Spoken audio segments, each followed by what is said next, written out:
साल भर की कड़ी मेहनत और दादी के आशीर्वाद से मेरा दाखिला भारत के श्रेष्ठ मैनेजमेंट कॉलेजों में से एक में हो गया। मैं अपनी इस उपलब्धि पर फूली नहीं समा रही थी।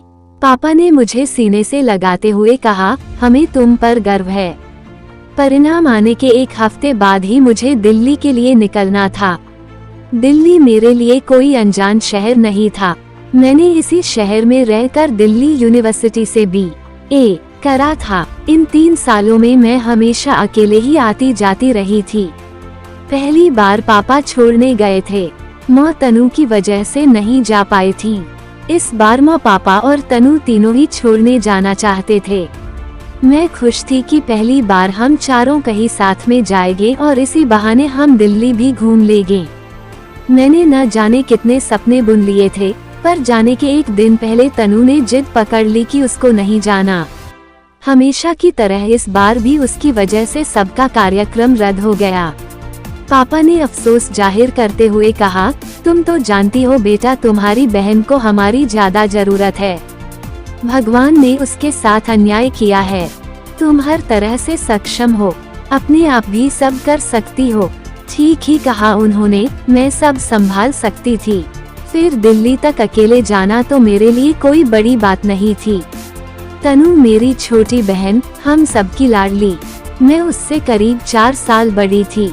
उसके जन्म पर हम तीनों ही बहुत खुश थे, पर दादी का मन उदास हो गया था। पहला कारण था कि बेटा नहीं हुआ।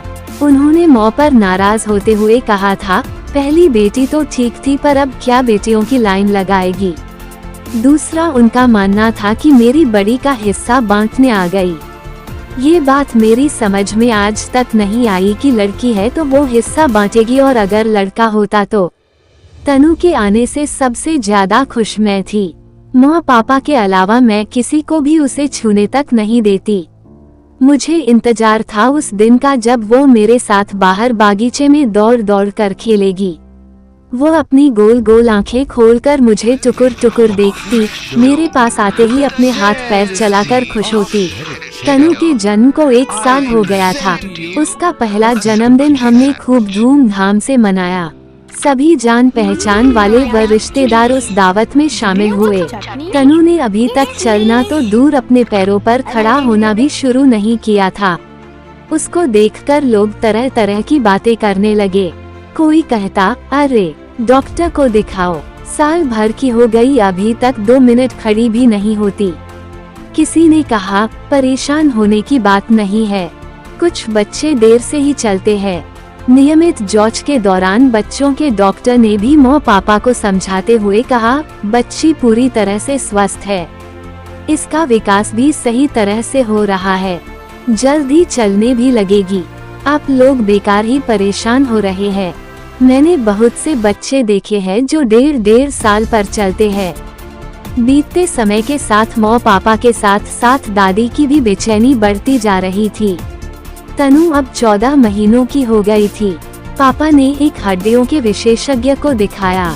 उन्होंने तनु के पैरों की जांच करके कुछ दवाएं व एक विशेष तेल से दिन में 3-4 बार मालिश बताई। माँ पापा सब कुछ भूलकर तनु में व्यस्त हो गए। हंसने खिलखिलाने वाला परिवार अब हर समय तनाव में रहने लगा। पापा अपने दफ्तर के काम में व्यस्त रहते और बचे समय को वो तनु के साथ व्यतीत करते। माँ हर समय तनु की देखभाल में लगी रहती। मैं जब भी कुछ कहने का प्रयास करती तो दोनों ही यह कह देते, तुम तो बड़ी हो न और पूरी तरह से समर्थ भी, खुद कर सकती हो। 5 साल की उम्र में ही मुझे बड़ा बना दिया गया। मैं उदास मन से दादी के पास चली जाती। वो मुझे अपने पास सुलाती, रोज रात परियों की कहानियाँ सुनती, मेरे बालों में तेल लगाती और वह सब करती जो एक माँ को करना चाहिए था। दिन पर दिन मैं माँ पापा से दूर हो रही थी और दादी से मेरा लगाव बढ़ रहा था। वह लोग तनु में इतना व्यस्त रहते कि उनको इस बात का एहसास भी नहीं हुआ। माँ पापा से मेरी दूरियों कितनी भी हो गई थी, पर तनु के लिए मेरा प्यार कभी कम नहीं हुआ। तनु का इलाज शुरू किए 1 साल हो गया था, पर उसके पैरों में कोई सुधार नहीं था। पापा माँ ने तय किया कि वह तनु को दिल्ली के बड़े अस्पताल में दिखाएंगे। मुझे दादी के पास छोड़कर वह लोग दिल्ली चले गए। उन लोगों के जाने के पहले से ही दादी की तबीयत ढीली चल रही थी। अचानक एक दिन कुछ ज्यादा ही खराब हो गई। उन्होंने मुझे अपने पास बैठा कर कहा, मैं कहीं भी रहूं, फिर भी हमेशा तेरे पास रहूंगी। तू मेरी उपस्थिति हमेशा महसूस करेगी। भगवान तुझे हिम्मत दे। मैं 6 साल की मासूम बच्ची उनकी बातों का अर्थ नहीं समझ पा रही थी। बस उनसे बार बार यही पूछती रही, दादी आप कहाँ जा रही हो? आप मत जाओ। आप चली गई तो मैं किसके साथ सोऊंगी? आप मुझे भी अपने साथ ले चलो। दादी ने मुझे अपनी बुझती आवाज में समझाया, तू मेरे साथ नहीं जा सकती। तुझे तो स्कूल जाना है न, पढ़ लिख कर बड़ी अफसर बनना है। मेरा आशीर्वाद हमेशा तेरे साथ रहेगा। तू मेरी रानी बेटी है। भगवान तुझे सब खुशियाँ दे। देर रात तक मैं दादी का हाथ पकड़े बस यही कहती रही, दादी मत जाओ। पता नहीं कब मेरी आंख लग गई और मैं रोज की तरह दादी से चिपक कर सो गई। सुबह पापा, मोर और तनु वापस आ गए। उन लोगों की आवाजें सुनकर मैं जाग गई। दादी मुझे छोड़कर हमेशा के लिए जा चुकी थी। उन्हें उठाकर बाहर वाले कमरे में जमीन पर लिटा दिया गया। धीरे धीरे रिश्तेदारों, पड़ोसियों और पापा मौ के जान पहचान वालों की भीड़ बढ़ने लगी। मैं दादी का हाथ पकड़े वहीं बैठी रही। दादी के जाने का समय आ गया था। जब पापा सहित कुछ लोग दादी को उठाकर ले जाने लगे तो मैं दादी से चिपक कर रोने लगी। दादी मत जाओ, मैं किसके पास सोऊंगी? मौ ने मुझे सीने से लगा लिया और सांत्वना देने लगी। दादी के जाने से मेरे जीवन में एक खालीपन आ गया था। मैं पूरा समय उनके कमरे में गुमसुम बैठी रहती। मौ बार बार आकर मुझे अपने कमरे में बुलाती। मैं कभी जाती और कभी नहीं। मौ के लिए यह मुश्किल घड़ी थी। वो न मुझे अकेले छोड़ना चाहती थी और न ही तनु को। धीरे धीरे मैं तनु के साथ ज्यादा वक्त बिताने लगी। कभी उसको रंग बिरंगी किताबें दिखाती, कभी उसके खिलौने चलाती और कभी कहानी सुनाती, वो कहानियाँ जो दादी मुझे रोज रात सुनाती थी। मेरा तनु की ओर झुकाव देखकर मौ एक बार फिर निश्चिंत हो गई। उनका ध्यान फिर से सिर्फ और सिर्फ तनु पर हो गया। जैसे जैसे मैं बड़ी हुई, मौ पापा की मजबूरी समझने लगी। मैं जानती थी वह मुझसे प्यार करते हैं, पर तनु छोटी है और अपाहिज भी। अब मुझे उनकी उपेक्षा से फर्क नहीं पड़ता था। दिल्ली के इलाज से तनु को कुछ खास फायदा नहीं हुआ। वहाँ के डॉक्टर ने उसे एक विशेष तरह का जूता दिया जिसे पहनकर वह हम सब की तरह चल सकती थी। तनु को वह जूता पहनना बिल्कुल पसंद नहीं था। वो कहीं भी जाने को तैयार नहीं होती और हर बात पर गुस्सा व जिद करती। माँ पापा भी सहानुभूति व प्यार में वशीभूत होकर उसकी हर बात मानते। मुझे हर बार अपना मन मारना पड़ता, जैसे कि इस बार दिल्ली का कार्यक्रम रद्द करना पड़ा। मैं उन तीनों से बहुत प्यार करती हूँ। मुझे विश्वास है कि वह भी मुझसे प्यार करते हैं, पर कभी कभी बुरा लगता है, बहुत बुरा। दाखिले की औपचारिकताएं निर्धारित अवधि में पूरी करने के लिए मैं समय से दिल्ली पहुंच गई। श्रेष्ठ कॉलेज में दाखिला मिलने के बावजूद मन उदास था, कहीं एक कसक सी थी। मैं पलंग पर बैठी अपने मोबाइल पर मैसेज देख रही थी कि एक चहकती हुई आवाज मेरे कानों में पड़ी। हेलो, मैं इशिता अग्रवाल हूँ। मैं उदयपुर से आई हूँ। सामने वाला कमरा मेरा है।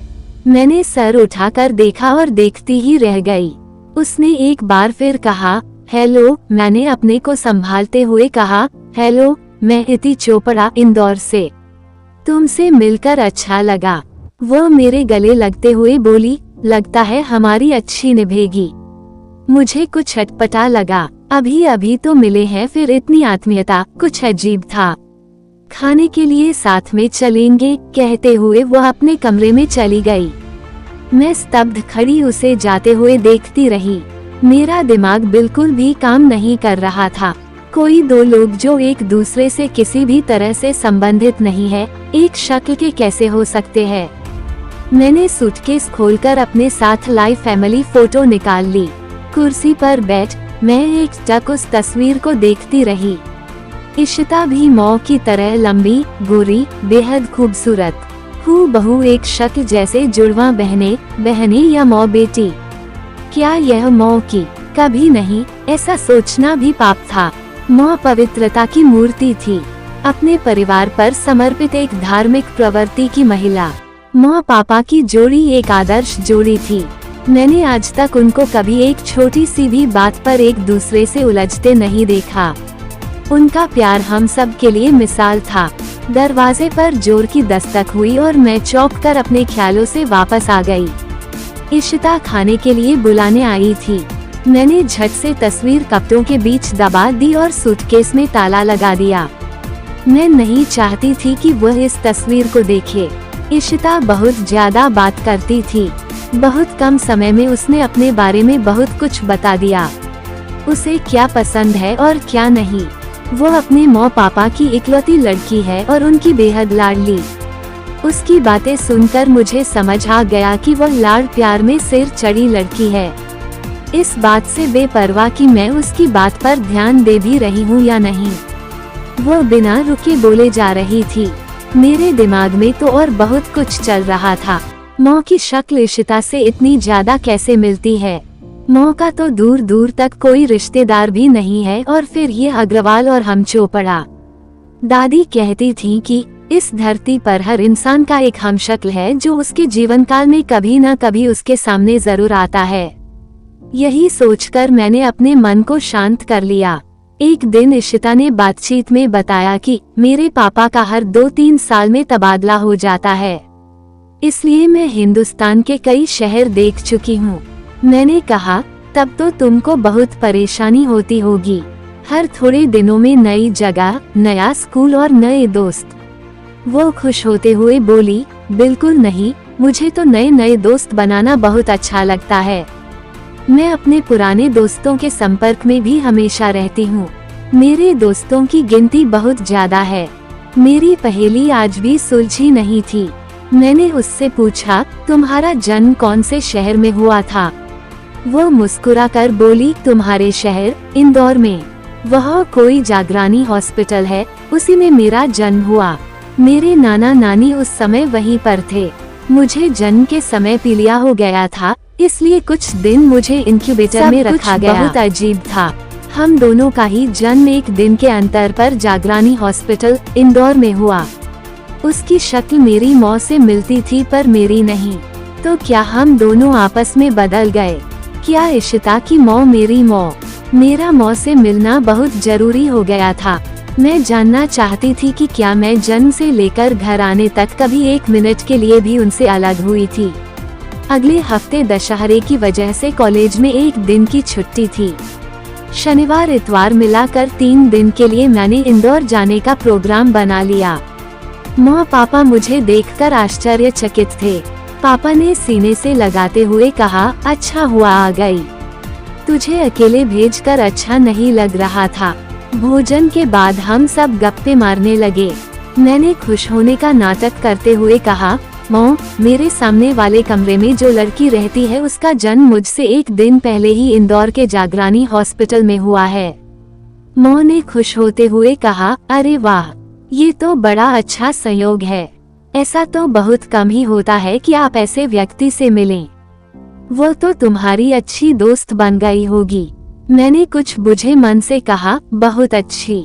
माँ ने मेरी बात पर ध्यान नहीं दिया और पापा की ओर रुख करते हुए बोली, याद है आपको शुरू के 2-3 दिन इसके लिए कितने कठिन थे। इसे इंक्यूबेटर में रखना पड़ा था। बचने की भी कोई उम्मीद न थी। वहाँ से निकलकर जब यह मेरी गोद में आई तो इसका रंग ही बदल गया था। जन्म के दिन तो लगा कि यह मुझ पर गई है, पर बाद में सबने कहा कि अपनी दादी पर है। ये सुनकर मेरे पैरों तले जमीन खिसक गई। मैं मध्यम कद की, सावली, एकदम साधारण दिखने वाली लड़की थी। माँ सुंदरता की मूर्ति। मुझे हमेशा यह अफसोस रहा कि मेरा रंग रूप अपनी माँ पर क्यों नहीं गया। मुझे विश्वास हो गया कि मैं अस्पताल में बदल गई थी। इशिता की माँ ही मेरी माँ है। मेरे अंदर उनसे मिलने की तीव्र इच्छा जाग उठी। मैं दिल्ली वापस जाने के लिए निकल ही रही थी कि माँ ने आकर सीने से लगा लिया। पता नहीं क्यों मेरे अंदर कोई भावनाएं नहीं आई। क्या पल भर में सब कुछ बदल गया था। माँ ने प्यार से कहा, इस बार तू कुछ बुझी बुझी सी लग रही थी। कोई परेशानी है क्या? हम तुम्हें छोड़ने नहीं जा पाए थे इसलिए नाराज हो? तुम्हारी बहन की वजह से कई बार हम तुम पर ध्यान नहीं दे पाते। तुम्हें समय से पहले ही बड़ा बना दिया। ये बात हमारे सीने में टीस की तरह चुभती है। हमेशा याद रखना, हम तुम्हें तनु जितना ही प्यार करते हैं। तुम हमारी पहली संतान हो। तुमने मुझे माँ बनने का सुख दिया है। कहते हुए माँ की आंखें नम हो गई। मैं कुछ भी नहीं बोली।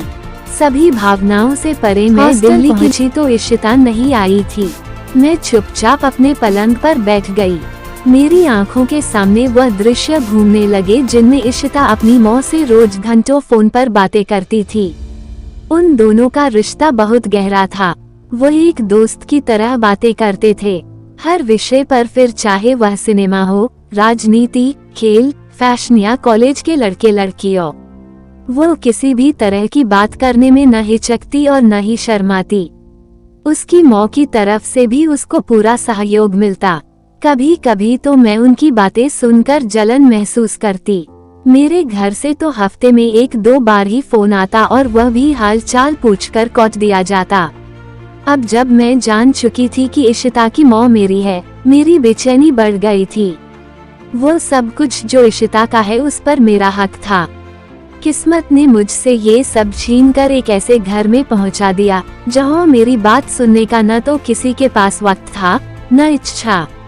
अपने ही ख्यालों में उलझी न जाने मैं कितनी देर ऐसे ही बैठी रही। तभी अचानक इशिता मेरे कमरे में आई। मेरे गले में अपनी बाहें डालते हुई बोली, हाय, कितनी देर हुई तुम्हें आए हुए। इससे पहले कि मैं कुछ कहती, वो मेरा हाथ पकड़कर मुझे कमरे के बाहर ले जाने लगी। चलो जल्दी से, मेरी मम्मी आई हैं, मैं तुम्हें उनसे मिलवाना चाहती हूँ। मैं स्तब्ध थी, कुछ समझ नहीं आ रहा था। मैं उनसे मिलना तो चाहती थी पर यूं अचानक ऐसी मुलाकात के लिए मैं तैयार नहीं थी। मैं उनसे पहली बार मिलूंगी, मिलकर कैसे कहूंगी कि इशिता नहीं, मैं आपकी बेटी हूँ। ये सुनकर वह क्या कहेगी, मुझे सीने से लगा लेंगी। तभी इशिता ने मुझे हिलाते हुए कहा, क्या सोच रही हो? मैं बाथरूम होकर आती हूँ, फिर चलते हैं। उसके जाते ही मैंने सूटकेस से माँ की फोटो निकाली और एक किताब में छिपा ली।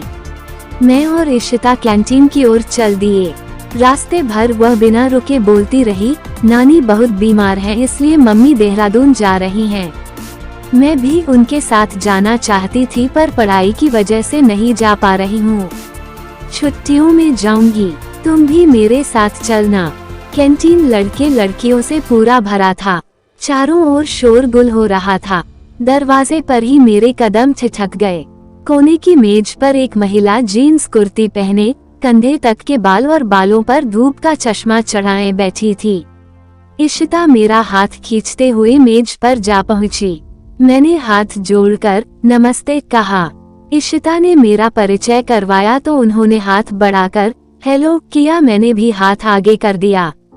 यह मेरी माँ से मेरा पहला स्पर्श था। एक अजीब सा एहसास था जिससे वह बिल्कुल अनजान थी। छोटे कद की, सांवली, देखने में साधारण, पूरे समय अंग्रेजी में बात करने वाली और हाव भाव से बेहद स्मार्ट। मेरी माँ पूरी तरह से एक आर्मी अफसर की बीवी लग रही थी। 10 मिनट औपचारिक बातचीत करके वह जाने के लिए उठ खड़ी हुई। मैं उन्हें माँ की तस्वीर दिखाने की हिम्मत ही नहीं कर पाई। तभी इशिता उन्हें रोकते हुए बोली, मम्मी मेरे पास मामी की एक किताब है, आप उन्हें दे देना। ये कहकर वह भागती हुई वहाँ से चली गई। हम दोनों वापस कुर्सी पर बैठ गए। दोनों ही खामोश थे। वो अंग्रेजी में बोली, तुम भी मेरी तरह कम बोलती हो या इशी बोलने का मौका ही नहीं देती। कहकर वह हंस दी। मैंने पूछा, आप मेरी माँ की तस्वीर देखना चाहेंगी?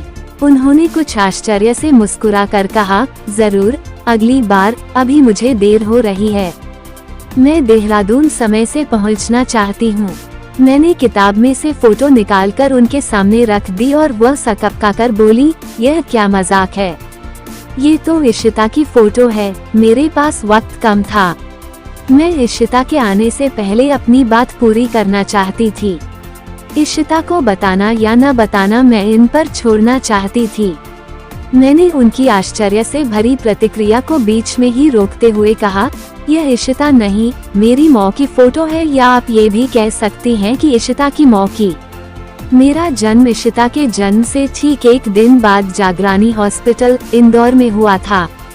हम दोनों को एक ही समय पर इंक्यूबेटर कक्ष में रखा गया था। वो सदमे में थी, इसलिए अंग्रेजी भूलकर हिंदी में बोली, ये कैसे मुमकिन है? क्या इशिता को ये सब पता है? उसने ये तस्वीर देखी है? मैंने कहा, अभी तक तो नहीं। वो हाथ जोड़कर बोली, उसे यह फोटो कभी मत दिखाना। भूल कर भी यह बात उसे कभी न बताना। वो बहुत भावुक लड़की है। अपने पापा और मेरे लिए वो बहुत ही पॉजिटिव है। वो ये सब सह नहीं पाएगी। तुम समझदार हो, तुम सब संभाल लोगी। मैंने आंखों में आंसू भरकर उनसे कहा, मैं आपकी बेटी हूँ और आप मेरी माँ। क्या ये बात आपके लिए कोई मतलब नहीं रखती? उन्होंने सहज भाव से कहा, ये भगवान का अद्भुत खेल है। केवल इशिता ही मेरी बेटी है और मैं सिर्फ उसकी माँ। इशिता कैंटीन में दाखिल हो चुकी थी। मैंने कटाक्ष किया, आपकी बेटी आ गई है। उन्होंने एक बार फिर हाथ जोड़ लिए। शब्दों से तो कुछ नहीं कहा, पर उनके चेहरे के भाव मुझसे दया की भीख मांग रहे थे। मेरी माँ ने मुझसे पहली और शायद आखिरी बार कुछ मांगा था। मैंने बेटी होने का फर्ज पूरा किया। पलकें झपकाकर मैंने उन्हें आश्वासन दिया कि मैं इशिता को कभी कुछ नहीं बताऊंगी। मैंने इशिता की नजरों से बचाकर फोटो को किताब में रख लिया। इशिता ने अपनी मामी की किताब माँ को सौंप दी। उसकी माँ ने उसे सीने से लगा लिया। उनकी आंखों में आंसू थे। प्यार से इशिता के चेहरे पर हाथ फिराते हुए बोली, चलती हूँ। अपना ध्यान रखना, लव यू। इशिता और उसकी माँ दो दोस्तों की तरह हाथ पकड़कर गप्पे मारते हुए दरवाजे की ओर चल दिए। मैं दोनों को जाते हुए देखती रही। दरवाजे पर पहुंचकर उसकी माँ ने पलटकर मेरी ओर देखा। मुझे उनकी आंखों में अपने लिए कोई भावनाएं नहीं दिखाई दी। वह वापस पलटी और चली गईं। उनके रूखे व्यवहार से मैं समझ गई कि मेरी जगह सिर्फ और सिर्फ अपने माँ पापा के पास इंदौर में है। वो भले ही मुझे वक्त नहीं दे पाते, कई बार मुझे नजरअंदाज करते हैं, पर पूरी दुनिया में केवल वही हैं जो मुझसे सच्चा प्यार करते हैं। मेरे अंदर उमड़ रहे शक के बीज आज समाप्त हो गए थे। मैंने तय किया कि मैं माँ और इशिता को कभी एक दूसरे से नहीं मिलने दूंगी।